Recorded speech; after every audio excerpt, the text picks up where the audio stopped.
जय हिंद एवरीवन, स्वागत है सभी का एचपी पॉइंट पर। दोस्तों उम्मीद करता हूँ सभी बहुत अच्छे होंगे। दोस्तों जैसा कि आप सभी जानते हैं कि हिमाचल प्रदेश एडमिनिस्ट्रेटिव सर्विसेज की नोटिफिकेशन पिछले कल जारी हो चुकी है।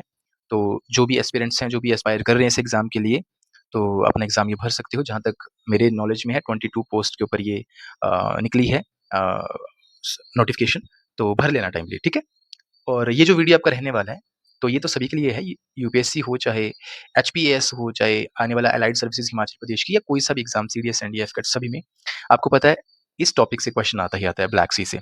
सो आज के इस वीडियो में we will discuss each and everything regarding this Black Sea. मुझे जो लगता है अकॉर्डिंग टू मी जो पेपर में इंपॉर्टेंट है, तो आप देख सकते हो मैंने बहुत सारे नोट्स यहाँ अरेंज करके रखे हैं। एक-एक चीज़ लिखी हुई है यहाँ पे, हर एक फैक्ट के ऊपर बात करेंगे जो आपके पेपर पॉइंट ऑफ व्यू से बड़ी इंपॉर्टेंट है, ठीक है? क्योंकि हम गिने-चुने कुछ फैक्ट्स को ही याद रखते हैं when it comes to the Black Sea, और वो गिना-चुना फैक्ट क्या है? इसकी नेबरिंग कंट्रीज़। हाँ, यूजुअली क्वेश्चन आते हैं वहीं से, लेकिन अब ट्रेंड जैसे चेंज हो रहा है, तो थोड़ा-सा हमें अपनी अप्रोच भी चेंज करनी पड़ेगी। चलिए सबसे पहले वही स्टार्ट करते हैं कि ब्लैक सी की नेबरिंग कंट्रीज़ कौन-सी हैं। मैं आपको कोई ट्रिक नहीं बताने वाला, क्योंकि कितने सारे सी और कितनी सारी ऐसी प्रिपरेशन में चीज़ें आती हैं, तो आप कितनी ट्रिक्स याद रखोगे? अगर आप सीरियस एस्पिरेंट हो, तो आपके दिमाग में अगर आप आँखें बंद करो, तो आपको ये मैप दिखना चाहिए। फिर उनको ट्रिक्स की ज़रूरत नहीं पड़ती, ऐसा मेरा मानना है। बाकी सभी की थिंकिंग अपनी-अपनी हो सकती है। सो नॉर्थ में क्या रहेगा? यूक्रेन। अगर नॉर्थ ईस्ट पे जाएँ तो क्या रहेगा? रशिया। ईस्ट पे जाएँ तो देखो, ईस्ट पे रशिया का ये हिस्सा भी है और मोस्टली जॉर्जिया इसकी इसमें कंसीडर किया जाता है यहाँ जैसे, ठीक है? साउथ की बात करें तो बहुत बड़ी कंट्रीज़ जो ज़्यादातर इसकी जो पैसेज हैं, एंट्री पैसेज, जैसे बोस्फोरस स्ट्रेट हो गया, दर्दनैली स्ट्रेट हो गया, जो इन दोनों को कंट्रोल करती है कंट्री, वो है तुर्की। ठीक है? इसलिए इन दोनों को स्टेट्स को, बोस्फोरस हो चाहे दर्दनैली स्ट्रेट, उनको तुर्किश स्टेट्स भी बोला जाता है। अच्छा, अब इधर आ जाओ, साउथ वेस्ट में कौन-सी है? ये आ गई बुल्गारिया। वेस्ट में कौन-सी रहेगी? रोमानिया। सो आपको इस तरीके से अगर मैप दिमाग में है ना, तो आपको कोई ट्रिक्स की ज़रूरत नहीं पड़ती है। ब्लैक सी के नॉर्थ में कौन सा सी है? सी ऑफ अजोब। कौन सी स्टेट जोड़ती है भाई? कर्च स्टेट जोड़ती है, वेरी इंपॉर्टेंट।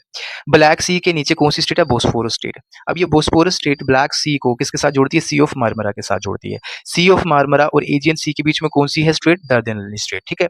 और नीचे फिर ये सीक्वेंस ऐसे होता हुआ आता है ऊपर से, और नीचे मेडिटेरेनियन सी में मिल जाएगा। आगे बात समझ में। बोस्फोरस स्टेट जो है वो शैलो स्टेट है, ठीक है? अब शैलो स्टेट है तो इसका कारण क्या है? इसका कारण देखो, अभी आपको मैं पढ़ाऊंगा कि ब्लैक सी जो है, ब्लैक सी में पॉजिटिव वाटर बैलेंस है। पॉजिटिव वाटर बैलेंस क्या होता है? यूपीएससी के लिए इंपॉर्टेंट कॉन्सेप्ट हो सकता है, ठीक है? चलिए भाई आगे बातें करते हैं इंपॉर्टेंट कुछ इसके बारे में। अब हम बात कर लेते हैं इसके नाम को लेके। तो एंशिएंट टीम है सी ऑफ जाल्पा, या पोंटोस एक्सियोनिस ग्रीक में। पोंट एक्सियोनिस का मतलब होता है इनहॉस्पिटेबल, क्योंकि उस टाइम पे इतनी एक्सप्लोरेशन हुई नहीं थी, तो उन लोगों को यही लगता था कि ये इनहॉस्पिटेबल होगा। अच्छा, अब इसके नाम के ऊपर चर्चा करते हैं, व्हाई ब्लैक सी। देखो, पहला तो फैक्ट जो देखने को मिलता है यही है कि डार्क कलर है, लेकिन इसको लिंक करेंगे हम इस कंट्री के साथ, तुर्की के साथ। टर्किश कलर सिंबोलिज्म के अकॉर्डिंग जो नॉर्थ की डायरेक्शन होती है उसको ब्लैक या डार्क वो कंसीडर किया जाता है, साउथ की डायरेक्शन को रेड कलर से कंसीडर किया जाता है, वेस्ट की डायरेक्शन को व्हाइट कंसीडर किया जाता है, और ईस्ट की डायरेक्शन को ग्रीन या लाइट ब्लू कलर से इंडिकेट किया जाता है। क्लियर होगी बात? अब इधर आओ, अब आप देखोगे कि जो ब्लैक सी है वो तुर्की के एकदम कहाँ है? नॉर्थ में है। तो यही देखो, नॉर्थ वाले को क्या बोलते हैं? ये ब्लैक, इसलिए इसका नाम ब्लैक सी। आई होप इतना क्लियर हुआ। चलिए वापस इधर आते हैं। कौन-कौन सी मेन रिवर्स इसके साथ मिलती हैं? डैन्यूब, निपर, नीस्टर, डोन जैसी इंपॉर्टेंट नदियाँ। तो भाई अगर तुम्हें याद भी करना है ना, तो कैसे याद कर सकते हो? इसको याद करना है तो ऐसा कर लो, डी की पावर 4, डी की पावर 4, या डी की पावर, या डी का क्यूब भी याद रख सकते हो, क्योंकि डैन्यूब, निपर और नीस्टर जो है वो ये इंपॉर्टेंट रिवर्स पानी प्रोवाइड करती हैं। क्लियर होगी बात? कुछ फैक्ट्स की बात करते हैं। ये मार्जिनल सी है। मार्जिनल सी का मतलब क्या होता है? देखो, एक टाइम पे इसको एंडोरिक बेसिन भी बोला जाता है। एंडोरिक बेसिन मतलब जिसका कोई भी आउटलेट ना हो, पानी का एक ऐसा बड़ा सोर्स जिसका कोई भी आउटलेट ना हो, मतलब पानी घिरा हुआ हो एक जगह पे। लेकिन विद द टाइम क्या हुआ? ये गैप्स बन गए, स्ट्रेट्स क्रिएट हो गई, ठीक है? तो फिर अब ये मार्जिनल सी बन गया। मार्जिनल सी क्या होता है? जो मेन ओशन है, कोई मेन बड़ा सी उसके किनारे पे कहीं होता है। तो भैया देखो, मेन कौन है? मेडिटेरेनियन सी, इसके इधर जाके कोने में किनारे पे, इसलिए मार्जिनल सी कंसीडर किया जाता है। तो ईस्ट ऑफ, अच्छा क्या डायरेक्शंस क्या है? ये बाल्कन्स के ईस्ट में है, जो कॉकेसस माउंटेन रेंज है उसके वेस्ट में है, एनाटोलिया के नॉर्थ में। देखो दोस्तों, एनाटोलिया क्या है? ये एनाटोलिया है आपका। एनाटोलिया जो है एक पेनिनसुला है, ठीक है? तो एनाटोलिया का बेसिक मीनिंग क्या है? ये ग्रीक वर्ड है, इसका बेसिक मीनिंग क्या है? ईस्ट या सनराइज। तो ये एक पेनिनसुला वेस्टर्न एशिया में प्रेजेंट है। नेचुरल ब्रिज है ये यूरोप के लिए। इसके नॉर्थ में ऊपर आप देखोगे ब्लैक सी, साउथ में मेडिटेरेनियन सी, और वेस्ट में देखोगे Aegean Sea. You can see here, north में ब्लैक सी, साउथ में मेडिटेरेनियन सी, और वेस्ट में एजियन सी। क्लियर होगी बात? चलो जी, ये भी बात होगी। अब जैसे कि मैंने कहा था कि इसका जो, इसको पॉजिटिव वाटर बैलेंस बोलते हैं ब्लैक सी को। क्यों? क्योंकि इसका जो आउटफ्लो है ना वाटर का, और जो इनफ्लो है, वो एक प्रॉपर बैलेंस क्रिएट करता है। क्योंकि जितना पानी इसमें दर्दनैलिस और बॉस्फोरस स्टेट से इसमें फ्लो कर रहा है ना मेडिटेरेनियन सी से, तो वहीं से उतना पानी ब्लैक सी से वापस मेडिटेरेनियन सी में भी जाता है। ठीक है? आप इसको थोड़ा इस तरीके से भी दिमाग में रख सकते हो। यही कारण आगे हम कॉन्सेप्ट पढ़ेंगे, मेडिटेरियनाइजेशन ऑफ ब्लैक सी। ओके, एक और बड़ा इंपॉर्टेंट फैक्ट यूपीएससी के लिए, largest anoxic water basin world का। एनॉक्सिक का मतलब क्या होता है? देखो, एनॉक्सिक का मतलब होता है जहाँ पे ऑक्सीजन ना हो, ऑक्सीजन एब्सेंट हो, तो लिखा है ना एनऑक्सिक, तो ऑक्सीजन से पहले एन लग गया तो मतलब ऑक्सीजन एब्सेंट है। 85 से 90% जो डीपर वाटर्स हैं, यहाँ पे डिसॉल्व ऑक्सीजन प्रेजेंट ही नहीं है भाई, एब्सेंट है। तो क्या प्रेजेंट है इसकी जगह? H2S, हाइड्रोजन सल्फाइड, जो कि टॉक्सिक कंसीडर किया जाता है।